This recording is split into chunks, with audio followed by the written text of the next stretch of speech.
नमस्कार, आदाब, सत श्री अकाल। मैं हूं आफरीन ज़ारा और आप देख रहे हैं सन ऑफ बंगाल न्यूज, आवाज बंगाल की। भारत की अदालत में लाखों मामले लंबे पड़े रहते हैं।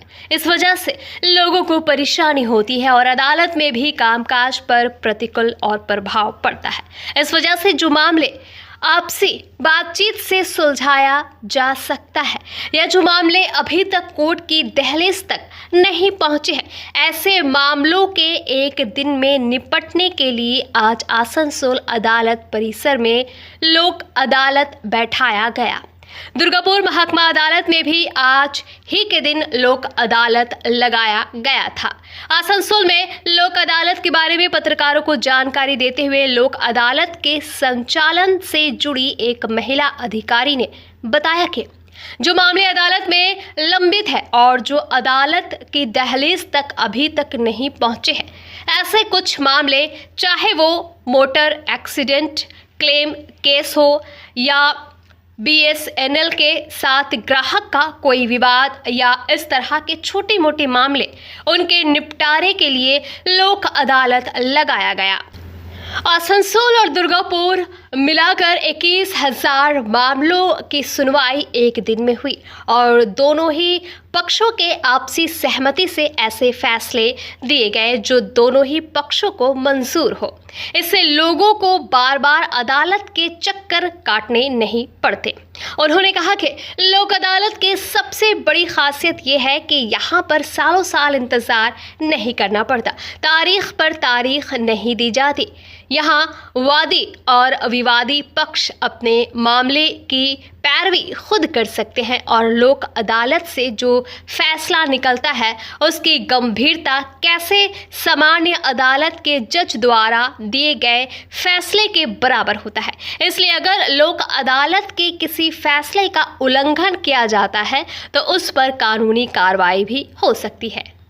উদ্দেশ্য হলো যে যে মামলাগুলো কোর্টে পেন্ডিং আছে, যেগুলো লোক আদালতে নিষ্পত্তি হওয়া সম্ভব, সেই ধরনের মামলা লোক আদালতে এসে নিষ্পত্তি হয়, আনিয়ে মানে সেই কোর্ট থেকে আনিয়ে।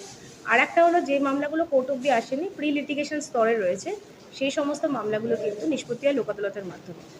আজকে আমরা সমস্ত ডিস্ট্রিক্টে মানে আমাদের পশ্চিম বর্ধমান ডিস্ট্রিক্টে লোক আদালত অনুষ্ঠিত হচ্ছে আসানসোল কোর্ট চত্বরে এবং দুর্গাপুর মহকুমার কোর্ট চত্বরে। এবং আসানসোল দুর্গাপুর মিলিয়ে আমরা প্রায় 21,000-এরও বেশি বিভিন্ন ক্যাটাগরির মামলা নিয়েছি, সর্বমোট 21,000-এর বেশি।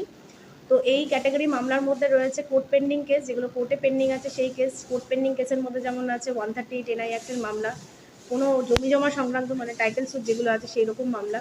তারপরে ধরুন যেগুলো MACC motor accident claim case, যেগুলো কোর্টে পেন্ডিং ছিল, অনেক কোনো একটা কারণে মিটছিল না, সেই মামলাগুলো নেওয়া হয়েছে। এবং লোক আদালতের মাধ্যমে আমরা কী করি যে আলোচনা করে দুপক্ষের সম্মতিতে একটা রায় বেরোয়, যে রায়টা একদিনেই বেরোয়, কোর্টের মতন ডেটের দরকার পড়ে না। এবং সেই রায়ে যে অ্যামাউন্টটা, যে ফাইন অ্যামাউন্ট বা যেটা হয় যে অ্যামাউন্টটা, সেই অ্যামাউন্টটা সঙ্গে সঙ্গে দিয়ে মামলা সেখানেই নিষ্পত্তি হয়ে যায়, যাতে কিনা তাকে আর পরবর্তীকালে কোর্টে আনা হয় না।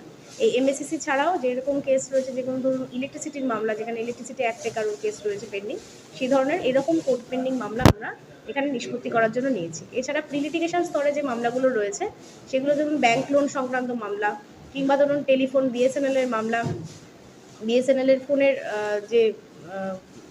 যে আপনাদের বিল সংক্রান্ত যে মামলা, ফোনের বিল সংক্রান্ত মামলা। তারপরে ধরুন কিছু প্রি লিটিগেশন ইলেকট্রিসিটির মামলা রয়েছে, যেগুলো ধরুন কোর্টে যায়নি, তার আগে আমরা এখানে মিটিয়েছি। তারপরে লেবার সংক্রান্ত মামলা, তারপরে কোনো ম্যাট্রিমোনিয়াল ডিসপিউট যেগুলো প্রি লিটিগেশন স্তরে ছিল, সেরকম মামলাগুলো যেগুলো এখানে কোর্টে আসার আগে আমরা এখানে মিটিয়ে দিয়েছি, সেই সমস্ত মামলা আজকে লোক আদালতের মাধ্যমে ফাইনাল ডিসপোজাল হচ্ছে।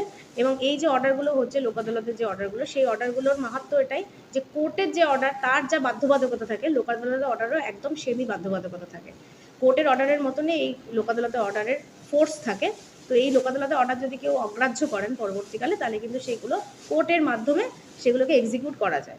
তো লোক আদালতের অ্যাডভান্টেজ হলো যে একই দিনে নিষ্পত্তি হয়ে যাচ্ছে, সব মামলা নিজের মামলা নিজেই করা যায় এবং ফাইন অ্যামাউন্ট বাদে সেইখানে বেশি কিছু দিতে হয় না, টাকা এখানে লাগে না।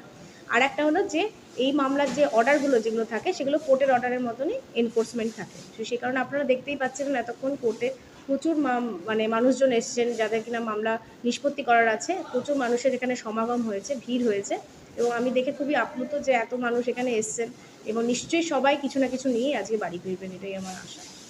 বিশেষ করে মানে কিসের উপরে মামলা এখন আপনাদের হাতে বেশি কেস ফাইল আছে? বিশেষ করে আমরা যেটা এখানে যে আমি সংখ্যাটা দিলাম 21,000-এর বেশি, তার মধ্যে আমরা বেশি যেটা পেয়েছি এমনি কোর্ট পেন্ডিং আর প্রি লিটিগেশন দুটো আমরা প্রায় সমান সমান পেয়েছি আসানসোলে। মানে ধরুন 6,121টা যদি কোর্ট পেন্ডিং মামলা পাই, তাহলে 6,323টা আমরা পেয়েছি হলাম প্রি লিটিগেশন। তাহলে খুব একটা যে পার্থক্য যে দুটোর মধ্যে তা নয়। কোর্টের মামলাও যেরকম আমরা যতটা বেশি পেয়েছি, যেমন আমরা এমএসসিসির মামলা আমরা দুর্গাপুর আসানসোলে আমরা এমএসসিসির মামলা মোটর অ্যাক্সিডেন্টের মামলা 75টা পেয়েছি, দুর্গাপুরে এরকমই প্রায় পেয়েছি। আবার ধরুন যে কোর্টের পেন্ডিং মামলাগুলোর মধ্যে 138 এনআই অ্যাক্টের আমরা অনেক মামলা পেয়েছি। আর যেগুলো প্রি লিটিগেশন স্টেজে বেশি মামলা পেয়েছি সেটা হলো যে আমরা ব্যাংকের মামলাগুলো পেয়েছি, যে ব্যাংকের লোন সংক্রান্ত মামলা, বিভিন্ন অনেক দিন ধরে লোনের টাকা দেওয়া যাচ্ছে না, ডিফল্ট হয়ে আছে। তো এক্ষেত্রে কি ব্যাংকেরও একটা সুবিধা হয় এবং যে ডিফল্টার তারও একটা সুবিধা হয়, কারণ তারা কম টাকা মানে কম পয়সায় মামলাগুলো নিষ্পত্তি করে দেওয়া যায়। আর লোক আদালতের সুবিধা যেটা হলো যে এখানে তো কেউ জেতে না কেউ হারে না, দুজনেই জিতে যায়। কারণ কি এখানে মীমাংসা করা হয় দুজনের মধ্যে কথা বলে, মাঝখানে যিনি নিউট্রাল থাকেন যে জাজ, তিনি কথা বলেন এবং কথা বলে দুজনেরই মীমাংসা, দুজনেরই মনের মতন একটা অর্ডার হয়। তো সেখানে অ্যাপিলের কোনো দরকার হয় না। सन ऑफ बंगाल के माध्यम से हर खबर आप तक सबसे पहले पहुंचाई जाती है। सन ऑफ बंगाल जहां यूट्यूब, फेसबुक और वेबसाइट हर जगह पे है। हमारे यूट्यूब पे आप देखिए सन ऑफ बंगाल की खबरें। इसके अलावा सब्सक्राइब कीजिए, फेसबुक पे जाइए, फेसबुक पेज को फॉलो कीजिए। इसके अलावा हमारे वेबसाइट पर भी जाकर आप देख सकते हैं हर तरह की खबरें सबसे पहले। जी हाँ, हमारा वेबसाइट है www.sonofbengal.in। धन्यवाद।